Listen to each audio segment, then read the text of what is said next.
Muito bem, amigos telespectadores, amigas telespectadoras, caros internautas que nos acompanham pelas redes sociais. Olha a foto atrás de mim, duas feras aí, Dr. Marcos Tobias Machado, Dr. Drauzio Varela. Dr. Drauzio já é estrela de televisão, para mim é uma honra ter só a foto dele aparecendo aqui no programa, já é muito legal. Mas, professor, tudo bem? Obrigado por atender o pedido da entrevista. Muito bom. Estamos aí.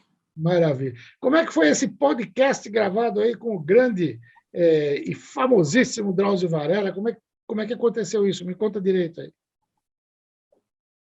Foi bastante interessante. Ele deixa a gente bastante à vontade. Eu até tinha pedido para a assessora de imprensa me mandar as perguntas antes, mas acabaram me mandando na hora, assim, não tive muito tempo de me preparar. Mas esse é assunto que a gente lida no dia a dia. Então, e outra, nessa mania de ser professor, de explicar as coisas, então foi mais ou menos tranquilo. Ele dá umas orientações antes, para estar falando para leigos, para evitar termos médicos, não usar nomes comerciais durante a entrevista. Tem pequenas diretrizes, e aí ele vai fazendo as perguntas e a gente vai respondendo as perguntas. Legal. Né? E é isso. É um podcast no canal dele, né? É um podcast no canal dele. Ele tem várias atividades dentro do canal. Uma delas chama Drauzio Cast. E aí ele vai falando sobre diversos assuntos para esclarecer o público, né? E interessante que ele falou, olha, meu canal está com 3 milhões de inscritos. E essa entrevista aqui, a hora que terminou, ele falou, com certeza vai ser uma que vai ter mais de 1 milhão de acessos. Você fica tranquilo que vai ser um sucesso, porque o povo se interessa muito por esse assunto. Correto. Eu achei legal, bem interessante, bem bacana. E o assunto, vocês estavam falando de aspectos práticos do diagnóstico e tratamento da disfunção erétil, isso? Isso. Legal. A gente falou das disfunções sexuais em geral. Eu falei para ele, às vezes o paciente se confunde, ele não sabe o que é disfunção erétil.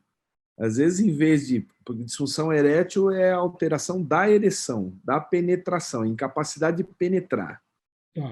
Às vezes o paciente vai no consultório achando que tem disfunção erétil e tem disfunção da ejaculação, ejacula rápido. Ou, às vezes, tem distúrbio da libido, do desejo sexual, que acaba influenciando na ereção também, mas não é... O problema primário não é no mecanismo da ereção, e sim no desejo sexual, falta de hormônio. Então, a conversa começou aí, né? A gente começou definindo o que é disfunção erétil e esses diagnósticos que a gente tem que diferenciar logo na conversa inicial, quando o paciente chega. E aí ele foi fazendo perguntas específicas, né, sobre as causas, sobre tratamento, e a gente foi respondendo. Foi bem legal. Que maravilha! E você escreveu aí que, da sua gratidão à Clínica Increasing, líder na reabilitação funcional. Fala um pouquinho desse trabalho aí que é feito. Esse trabalho é um trabalho que eu gosto muito de fazer. Essa é uma clínica que tem vamos dizer, a vocação de tratar pacientes com problemas na pelve. Então, com problemas de inervação pélvica.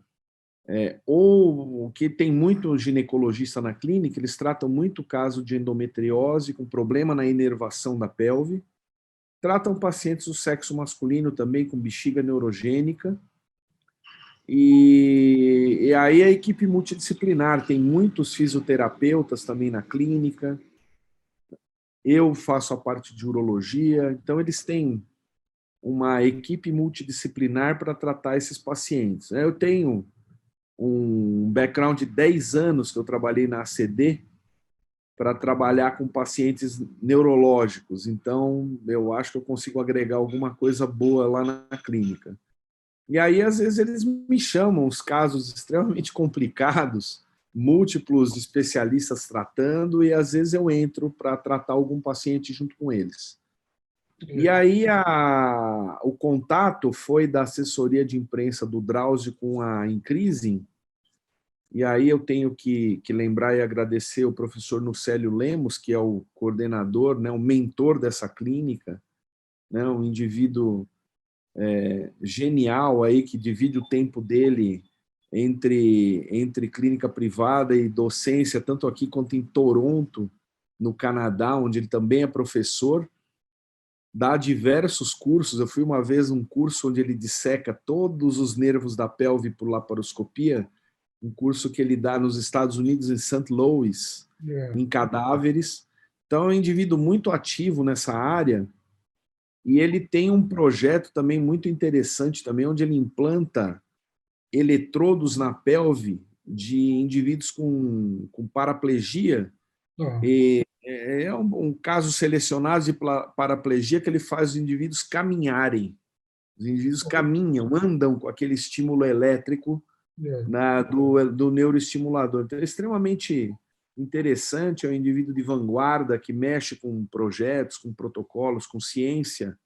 Então, eu fico feliz de fazer parte dessa clínica, né? Eles atendem realmente um pessoal bastante diferenciado dentro da clínica, mas o problema ali é a paciência que eles têm para tratar dor pélvica, por exemplo, né? E a capacidade técnica e cirúrgica e multidisciplinar com fisioterapia que eles têm dentro da clínica para reabilitar os pacientes. Então, eu agradeço aí a oportunidade de trabalhar na clínica e deles terem me indicado para essa participação. Que maravilha! Agora, o Drauzio, um médico bastante respeitado, um profissional conhecidíssimo, mas pelo fato de fazer muita televisão, ele adquiriu esse traquejo da entrevista. Ele é um bom entrevistador, é um excelente entrevistador, mas gosta também, às vezes, de fazer uma brincadeira. Tá? Teve algum momento nas entrevistas assim que ficou mais descontraído? Teve algum destaque nesse sentido? Olha, antes de começar, ele me deixou bastante à vontade. Ele falou, fica tranquilo, fica à vontade. Ele tem alguns vídeos, ele tem até um vídeo aí que comemorou quando ele estava com 3 milhões de acessos, que passa ele, nossa, tem que gravar de novo, ou tem que lavar um prato, ou deixei a comida para lá, não sei o que. Ele está falando que tem que fazer tudo rápido. Né? Tem que ir para o hospital ver paciente, mas tem que fazer isso, tem que fazer aquilo. Mas eu acho que ele ganhou muito espaço quando ele começou a principal coisa para participar dessas coisas de televisão é ter disponibilidade. Sim. Eu lembro até que eu fui algumas vezes em programa de TV, em entrevista na Record, eu fui no Pânico.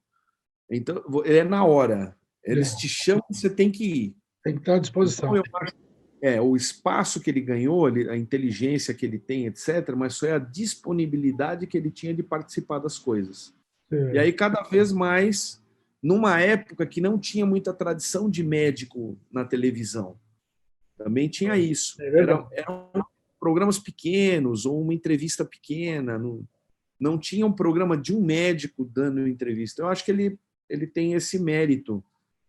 Foi pioneiro, né? Isso aí primeiro, e até vou dizer para você que não tem outro. É verdade. Com o mesmo perfil. Né? Já teve o Zé Bento um tempo, mas não está mais. Então, você vê que ele mantém isso.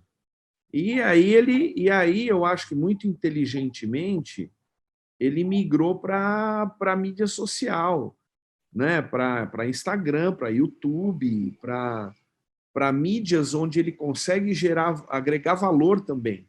Se ele tem esse público todo, ele tem um monte de patrocinadores. Então, realmente, ele consegue fazer dinheiro até, ter ganho com isso. Então, informando a população de maneira com qualidade. Você vê que são perguntas, né, com assuntos relevantes, com perguntas de qualidade. Ele orienta também, nas respostas muito longas, vamos tentar ser objetivo nas respostas. Então, eu acho que ele se preocupa com o entendimento, né, com a mensagem que vai passar na entrevista. Então, eu acho que o cara que tem muito mérito, viu? Merece todo o sucesso que ele tem. Com certeza. E você falou do Dr. Zé Bento, eu lembrei, em 2003, quando eu era editor executivo da Rádio Bandeirantes, ele tinha uma participação praticamente diária lá na Rádio Bandeirantes, né, no programa da manhã, do meu amigo Zé Nelo Marques, respondendo. Eu lembro que uma vez que ele falou de endometriose, acho que foi a primeira vez que eu ouvi falar de endometriose na minha vida, ele explicando tudo. E eu ia muito tomar café com ele num lugar que tinha atrás, um tipo de um supermercado, padaria, que ficava embaixo do prédio onde morava o Rubinho Barrichello, atrás da Bandeirantes, ali no Morumbi. Então, eu tive muito contato com o Dr. Zé Bento, era outra figura que sobressaiu. E é interessante, é legal. A medicina ter essa linguagem popular e vir ao encontro daquilo que a população, muitas vezes, pessoas que não têm condição de pagar uma consulta, e às vezes, recebendo esse tipo de orientação, conseguem ter um encaminhamento melhor nos seus problemas, né?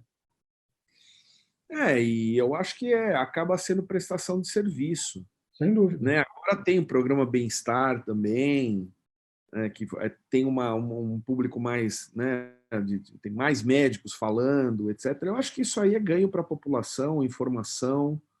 Eu acho que é bem, bem interessante quando a gente pode pontuar e colocar alguma coisa prática que sirva para orientar as pessoas, né? Que maravilha. E como eu sempre falo, que o Bloco Saúde do Homem também é cultura, a gente já falou aqui de museus, de viagens, de arte. Estou vendo aqui no seu Instagram que você esteve lá assistindo a família Adas e recomendando, né? É um espetáculo digno de Broadway mesmo, é? É um espetáculo sensacional. É. A primeiro tem toda a excentricidade da família Addams, dos personagens, né? Isso são anos e anos já passando como desenho, como filme. Eu lembro muito de levar meus filhos para assistir esses filmes, de assistir junto e de dar risada. Mas a peça transcende um pouco, porque traz a questão das diferenças. Eles são totalmente diferentes, então tem uma abordagem social, tem uma abordagem dessa questão do amor, que o amor suplanta as diferenças. É muito interessante, e a apresentação dos artistas também, principalmente os principais, mas todos eles cantam muito bem. O cenário é maravilhoso, muda várias vezes de cenário. É muito interessante. É um espetáculo que eu realmente recomendo, tanto para adulto quanto para criança. Legal. Você falou, é a Marisa Hort e o Daniel Boaventura, né? Que eles que dão um espetáculo, eles são espetaculares. Sensacionais. E tem outros artistas que cantam muito bem, que se apresentam muito bem. É bastante divertido. Eu aí tenho os atos, tem a parada toda. É um espetáculo de Broadway mesmo, muito bacana. Maravilha. Tá vendo? Falei, Bloco Saúde do Homem também é cultura. Professor, se tiver algo para acrescentar, ou hoje a gente fica por aqui, fica à vontade.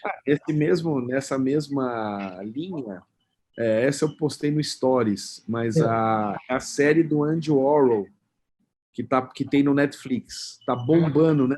Tá bombando no Netflix. É outra sensacional, que quem gosta de série assista, porque ela é muito documental. Ele tinha muitas fotos, muitos filmes, filmagens dele, das pessoas que são faladas, que é a história do diário que ele faz depois de um tiro que ele toma. São os últimos 10 anos de vida dele. Legal. Mas faz uma retrospectiva da vida dele e é fantástico. Para quem quer entender a ligação entre o final da arte moderna ali, da onde vem o surrealismo, onde começa a arte moderna e emenda para hoje, Sim. onde nós estamos hoje, o pop art todo que foi essa questão aí do século passado, quem gosta de arte e quer entender o cenário que nós estamos vivendo hoje, assiste essa série. Opa, Porque o homem eu sou o primeiro a filha.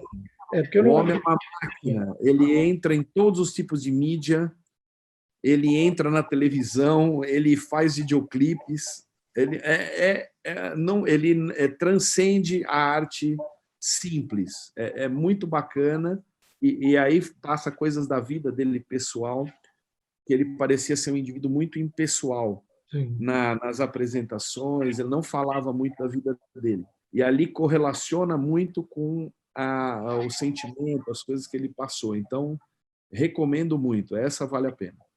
Maravilha. Tá aí. Uma boa dica que serviu para mim. Eu não tinha visto ainda não.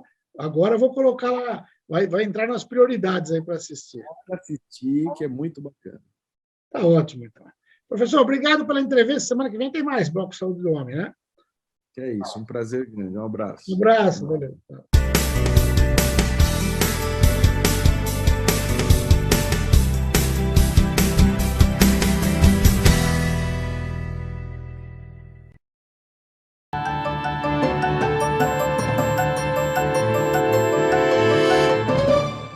A construtora Patriani traz para São Bernardo o prédio mais moderno da cidade, em uma localização incomparável, ao lado do Shopping Metrópole e do Parque das Bicicletas. Apartamentos amplos com 3 suítes, varanda gourmet, depósito privativo e 2 ou 3 vagas grandes na garagem, sendo uma vaga americana. E ainda um ponto de recarga para carro elétrico por apartamento. Um projeto exclusivo para quem quer viver com o máximo de conforto e sofisticação. A área de lazer é completa. Beach tênis, casa de campo e piscina aquecida são apenas alguns exemplos. Tem ainda espaço coworking, pet place, espaço Uber, delivery room e muito mais. Um prédio altamente tecnológico, que tem até fazenda de energia solar instalada no topo dos edifícios. Espetáculo Patriani em São Bernardo. Diferente de tudo que você já viu.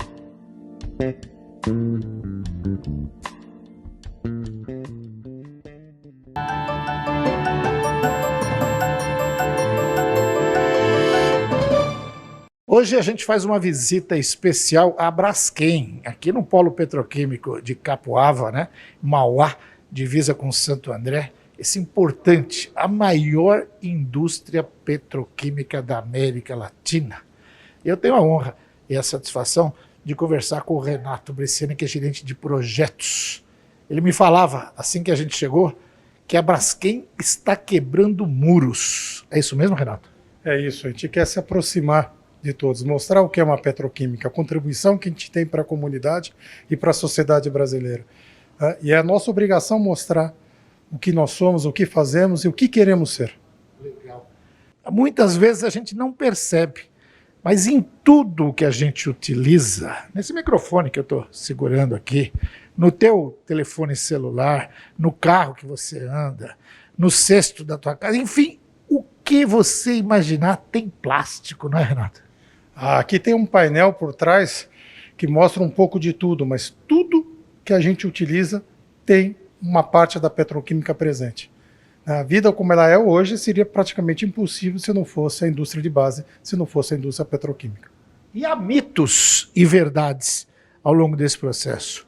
Um dos mitos é de que a indústria química e petroquímica, até pela forma de atuação, seria uma grande poluidora.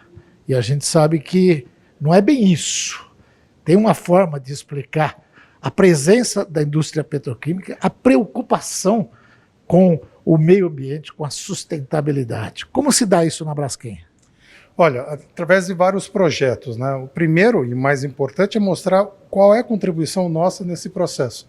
Hoje a gente sabe que a contribuição, por exemplo, de veículos pesados, veículos leves na região é muito mais importante que, inclusive, a presença nossa dentro do contexto de poluição. Além disso, a Braskem tem um projeto, e vários projetos, para trabalhar com a neutralidade de carbono durante os próximos anos. Aliás, investimento pesadíssimo que deve redundar em 2030 na redução de 15% do CO2 e até 2050, e eu vou estar aqui para cobrar isso aqui em 2050, a neutralidade do carbono, é isso? É isso, através de investimentos fortes em energia eólica e energia solar, através de processos mais efetivos, com menos consumo de energia, através da utilização da biomassa. Nós vamos encontrar tecnologias, através do desenvolvimento de tecnologias, para poder fazer essa contribuição realidade. Só aqui, nessa unidade, ou nessas unidades que estão integradas aqui, a Braskem gera quantos postos de trabalho? Ela gera aproximadamente 4.000 postos de trabalho. É um número bastante significativo para a economia da região. E você me falava também, a gente tem um impacto dos impostos gerados, tanto para a Prefeitura de Mauá quanto para a Prefeitura de Santo André, que chega, acho que é 60% em Mauá e 30% no orçamento de Santo André, é isso? Isso em relação ao polo, né? Não só a Braskem, a todo o polo. 60%. Porque a Braskem é a grande empresa, ela acaba... Tem uma contribuição importante, mas é o polo petroquímico de Capoava, ele representa 60% de Mauá e 30% aproximadamente, esses números aproximados de Santo André. Legal. A gente vai fazer uma visita, passear aqui pela Braskem, mostrar para vocês e a gente volta para o encerramento aqui. E tem algo que sempre me interessou e impressiona todo mundo, que é aquele flare que a gente vê à noite, aquela chama, tal. Tá vendo aquele equipamento ali? Ele está funcionando, não parece, nós estamos durante o dia.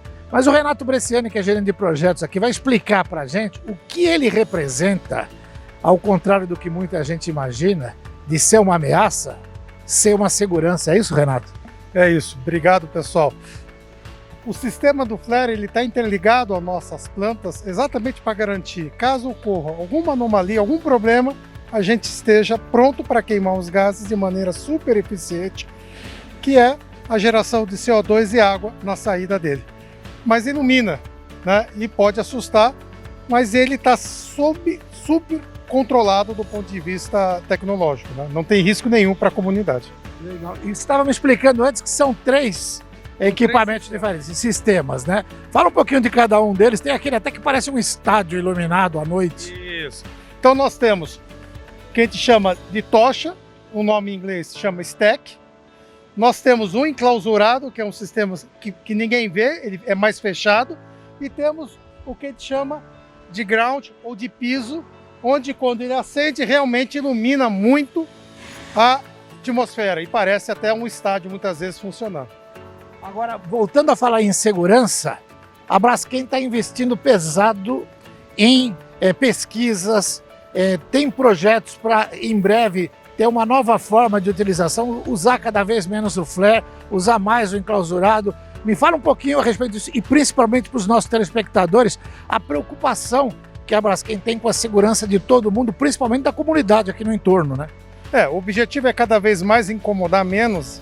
Então a gente vem trabalhando muito forte com tecnologias inovadoras, tentando encontrar alternativas que utilize cada vez menos os flares. Então estamos sim investindo em pesquisa, em desenvolvimento, para encontrar alternativas que minimizem o seu uso. Por exemplo, o projeto Vesta, que eu te comentei, é um projeto que traz energia gerada internamente de maneira a dar mais confiabilidade para nossas plantas industriais e, portanto, usar menos o flare. Legal. A gente vai continuar a visita aqui, vai falar de reciclagem, vai falar da importância do plástico na vida de todos nós. Fica com a gente, que a gente vai contar tudo isso para você.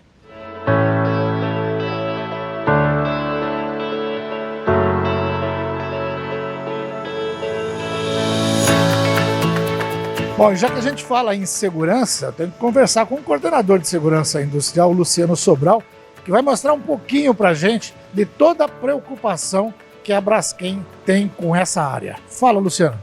Legal, Joaquim. Obrigado aí pela visita de vocês aqui na nossa área de segurança industrial. Bem, aqui no nosso setor de segurança, nós temos uma série de equipamentos, de veículos, de sistemas para garantir a integridade das pessoas que estão trabalhando, dos processos e da comunidade, né? Importante dizer que todo esse recurso ele está disponível não só aqui para essa unidade da Braskem, mas para as demais e também para o polo do ABC, as empresas que integram o PAN, até que o Bresciani falou na nossa apresentação. E aí eu queria mostrar um pouquinho para vocês o que a gente tem aqui. Vamos lá? Beleza. Então aqui a gente tem alguns exemplos de roupas de atuação termoimpermeáveis, de utilização para sistemas de gases, enfim. Aqui a gente tem um pouquinho também de equipamentos que a gente usa no dia a dia para monitoramento de sistemas, espaços confinados, monitoramento de ruído, alguns EPIs, máscaras, filtros, que a gente acaba usando no dia a dia na Braskem, para a Braskem e também para os nossos parceiros, nossos terceiros que trabalham aqui, né? Todo o sistema também de ar respirável. Então aqui alguns exemplos de sistema de ar respirável, extintores, kits de emergência ambiental. Se tiver ali um pequeno vazamento, alguma coisa que a gente tenha que atuar, a gente já tem um recurso disponível para fazer essa atuação. E aqui, ó, bem legal também, dentro do processo petroquímico existe muita manutenção. E essas manutenções, dentro de equipamentos, enfim, tudo mais, às vezes a gente precisa que se tenham pessoas dentro de espaços confinados e tudo mais. Então a gente tem esses sistemas de resgate, de novo, para garantir a segurança de quem está trabalhando para a gente, né? E por fim, se precisar para alguma emergência, pranchas de resgate, canhões para poder atuar em situações emergenciais e, lógico, onde a gente tem muito orgulho, as nossas viaturas de emergência, né? Então aqui a gente tem desde ambulância, que a gente pode atender alguém que se machucou, uma pessoa que passou mal, enfim, até viaturas para um atendimento um pouco mais sério, um pouco mais grave, enfim. Viaturas que não atendem somente aqui a unidade, mas também a todo o PAN, né? Essa viatura aqui, ela é muito legal porque ela traz aí para o nosso público de brigadistas. A gente tem que ter uma brigada dedicada aqui dentro do site, todo o conjunto dos brigadistas que tem aqui capacete, roupa especial e tudo mais. E aqui a gente tem os sistemas autônomos de ar respirável. Então, se um brigadista precisa entrar num ambiente um pouco mais agressivo, ele utiliza esses sistemas e ele vai fazer a atuação lá. Aqui a gente tem também, o Oliveira está mostrando para a gente, os recursos de atendimento à ambulância que a gente tem, né? Ambulância de primeiríssima qualidade, enfim, né? Para atender qualquer eventualidade que possa ter de saúde no nosso site. Então, assim, eu acho que, resumindo um pouquinho da história, a gente tem todo esse recurso, a gente não quer utilizar, obviamente, mas todo esse recurso para garantir, de novo, salvaguardar pessoas, processos e comunidade. Acho que esse é o ponto aí principal aqui da área de segurança que está à disposição de todo o site, do Polo e de vocês. Legal. E é importante ressaltar essa questão da segurança, principalmente para a comunidade também, porque, como vocês falavam na apresentação, vocês têm um entorno com cerca de 400 mil pessoas convivendo aqui com vocês o tempo todo e que sabem que todos os cuidados são tomados e que vocês estão preparados para enfrentar qualquer situação. Quer dizer, as pessoas podem ficar tranquilas, podem estar seguras de que tem todo esse comprometimento, né? Perfeito. Todo esse comprometimento não é da Braskem como um todo, né? Então, isso a gente está muito atento às questões de incômodo da comunidade e de salvaguardar, de novo, o interno para que nada possa impactar o externo. Deixa eu aproveitar uma questão que me surgiu agora, né? Jornalista sempre... A gente está chegando perto aí do mês de festas juninas e tal. Ficamos aí 2 anos sem o pessoal poder fazer festa, mas esse ano com as liberações deve acontecer muita coisa. Uma das preocupações constantes de vocês também é que são com os balões, né? Tem algum recado para transmitir para a população, para a comunidade no entorno em relação ao perigo dos balões? Perfeito. Acho que assim, soltar balão é crime, né? Então é algo legislado, é algo importante. A gente faz um monitoramento do céu para verificar se tem balões, enfim, e aí comunica com todas as empresas do Polo para que a gente fique atento e a gente traz esse recado aí, pessoal, não soltem balão, balão é crime, se vê alguém soltando, denuncie e ajude a gente. A gente tem históricos aí de vários acidentes importantes aí, né, trágicos, por soltar balão. Então não é nada legal, né? Obrigado, Luciano. A gente vai continuar essa visita aqui, mostrando mais aspectos da Braskem para você.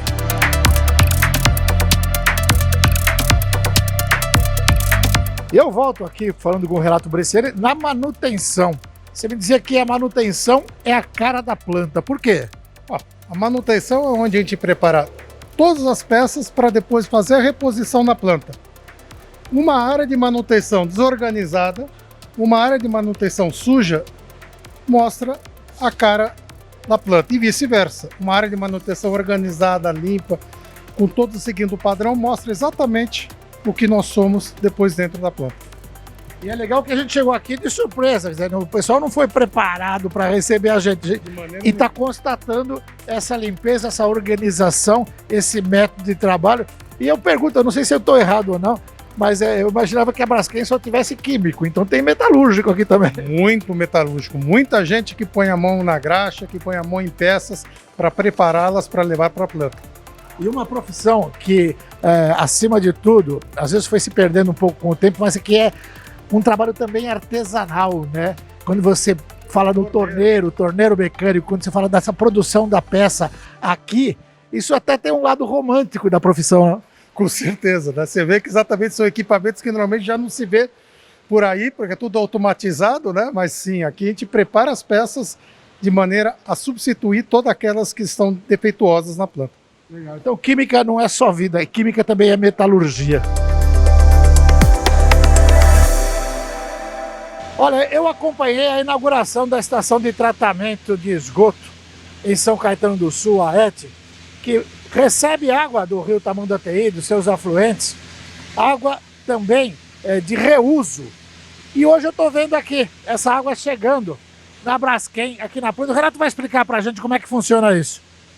Então, aqui nós temos o que a gente chama de torre de resfriamento. É onde a gente resfria todas as águas de processo. É um circuito fechado, então tudo que sai entra, mas eu tenho que resfriá-la, porque ela chega numa temperatura mais alta. Eu uso um sistema, que é um ventilador, que extrai ar em contracorrente, com a água esfriando. E quando a umidade do ar está muito alta, a gente vê aquela fumaça branca saindo, que é ar com água, o tempo todo. Ou seja, não é poluição, ao contrário do que muita gente possa imaginar. O que há são vapores e água saindo com ar. Olha, a gente estava falando na tua apresentação, me chamou muito a atenção, quando a gente fala em termos de poluição, e você mostrava dados da CETESB, que é a Companhia Estadual de Tecnologia e Saneamento Básico, que faz um trabalho espetacular, mostrando o seguinte, a diferença do quanto a indústria química e petroquímica gera de poluição e quanto os carros que a gente usa todo dia na rua. Dá para fazer essa comparação aí para a gente? Claro, a gente sabe que hoje, na região, mais de 50% da contribuição da poluição, ela vem de veículos pesados e leves que estão aqui nas nossas vias de acesso, nossas vias do dia a dia da cidade. Legal.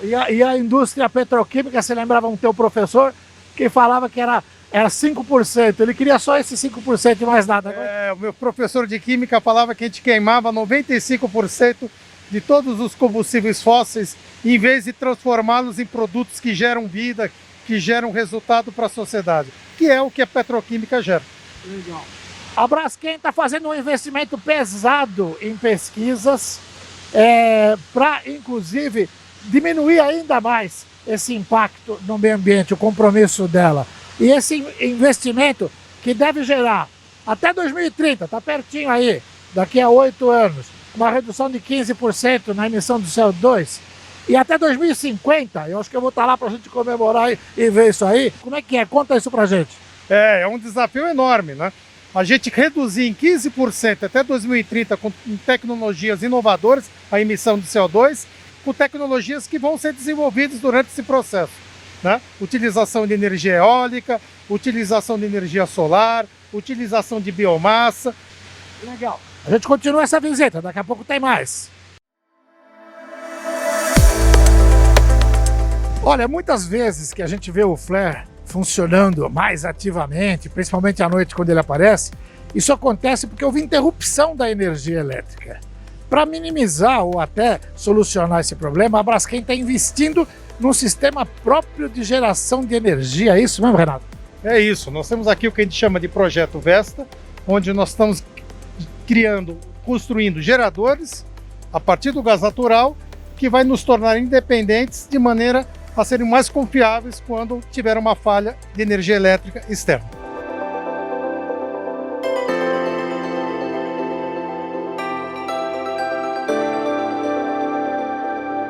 Promessa é dívida, como eu prometi, a gente está encerrando essa reportagem aqui e tem um aspecto que eu considerei essencial. A gente acabou de visitar o Centro de Controle de Operações, o CCO, que parece que você está numa nave espacial, o pessoal atento ali o tempo todo, acompanhando diuturnamente, 24 horas por dia. O que é o CCO, Renato? É exatamente o centro de controle, onde você tem todo o sistema automatizado que garante a confiabilidade e a estabilidade da operação. Tudo é feito através das telas do computador, para garantir que o processo seja o melhor possível.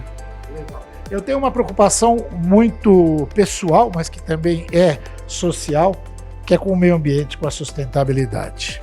Acompanhei agora em dezembro o trabalho do Recicla Mauá, lá feito pelo pessoal da comunicação, muito interessante. Vocês têm toda uma preocupação com a origem e o destino e o retorno do plástico. Fala desse ciclo pra gente. A Braskem, ela quer cada vez mais que o consumo seja um consumo sustentável. Portanto, não adianta só gerar plásticos com baixo consumo de CO2 ou plásticos green. Ela precisa fechar o ciclo, trazendo a contribuição para a sociedade de como captar e reprocessar, não só mecanicamente, mas também quimicamente esses resíduos, de maneira a poder produzir plástico de novo utilizando o resíduo. Esse é o grande trabalho, o grande processo que a Braskem vem desenvolvendo para permitir fechar o ciclo completo. Para a gente encerrar, eu queria que você resumisse aí, em poucas palavras, o que você diria para a população, não só do entorno, mas para todo mundo que obrigatoriamente vive em função também da indústria petroquímica. Primeiro, que nós somos uma indústria confiável, segura, que trabalhamos fortemente cada vez mais para nos tornarmos mais seguros ainda. Que nós trabalhamos para promover à sociedade produtos sustentáveis, que ajudem a sociedade a ter mais saúde, que ajude a sociedade a ter mais acesso à comida, mais acesso à alimentação. Terceiro, que nós estamos com as portas abertas para recebê-los. Qualquer dúvida, a gente está disposto a tirar. E nós também queremos nos aproximar da comunidade para mostrar a nossa contribuição para a sociedade. Legal. Obrigado por nos permitir essa visita. E até uma próxima, que com certeza a gente vai voltar. Até lá!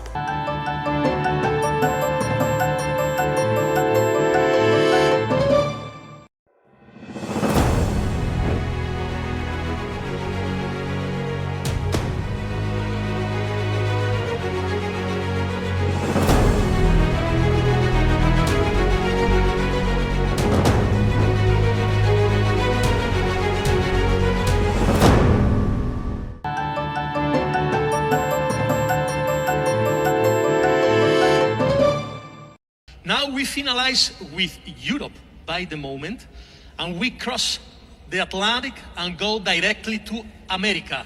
And to be more concrete, we go to South America. The next South American city of sport from Brazil, Santo André. Perfect. Now the mayor, the floor is yours. Ladies and gentlemen, members of ACES Europe, President, for Santo André, it's a great honor and joy to receive the 2022 South America City of Sports Award. This recognition, above all, is a celebration of life after so many challenges and difficulties imposed to our people and the world by the COVID-19 pandemic. And this relationship between life and sports has gotten even more strength and meaning in our city. In the worst period of the pandemic, when we had more than 94% of our hospital beds occupied and 1,100 people hospitalized, our sports complex were turned into field hospitals and saved thousands of lives. The Pedro de Antonia Sports Complex and the Bruno Daniel Stadium seeded these spaces and housed our field hospitals, becoming a reference in the treatment and fight against COVID. That's why receiving this award is so symbolic and special for Santo André. We resisted and overcame the virus. Now, sports have returned to be the protagonists of these structures. They are placed to reveal new athletes and to encourage the sports practice for children, youth, adults, and elderly. We understand, respect, and value sport as a tool for social transformation, working the individual's whole formation and promoting dignity, quality of life, citizenship, and peace. This is the view that we want in our city, in our state, and in our country. Thank you. Grazie mille.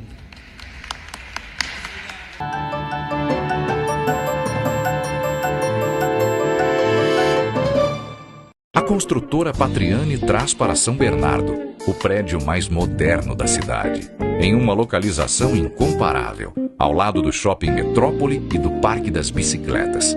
Apartamentos amplos com 3 suítes, varanda gourmet, depósito privativo e 2 ou 3 vagas grandes na garagem, sendo uma vaga americana. E ainda um ponto de recarga para carro elétrico por apartamento.